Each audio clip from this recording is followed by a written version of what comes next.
ओठ में लाली फेयर लवली लगाई के मारे छे सबके जान।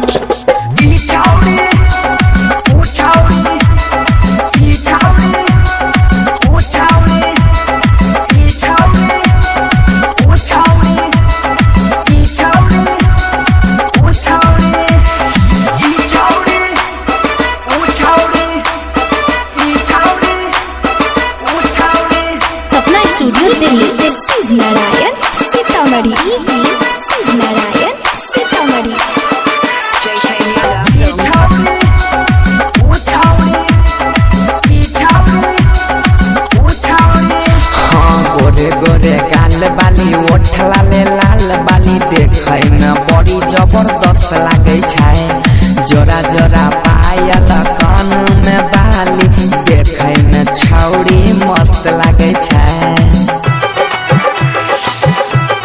हाँ आ गोरे गोरे गाल बाली ओठ लाले लाल बाली देखै में बहुत जबरदस्त लागे छै। जोरा जोरा पायल कान में बाली देखै में छौरिया मस्त लागे छै। ललका दुपट्टा ओढ़ै छै जखनी, ललका दुपट्टा ओढ़ै छै जखनी लै छै सबके परान।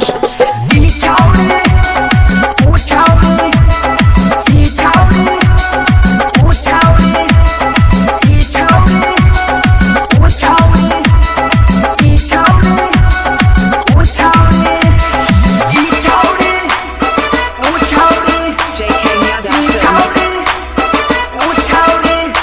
सपना स्टूडियो दिल्ली। शिव नारायण सीतामढ़ी, शिव नारायण सीतामढ़ी।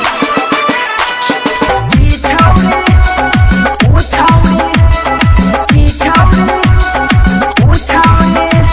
सूट सलवार लागो जलीदार तोहर देहिया लागे छौ रेशम के फूल। देखै में छोट छी बहुते तू होठ छी, ढोढ़ी लागे छौ हवरा के फूल।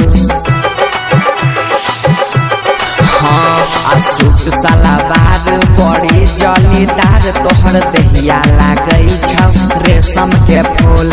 आ देखै में छोट छी बहुते तू होठ छी, ढोढ़ी लागे छौ हवरा के फूल।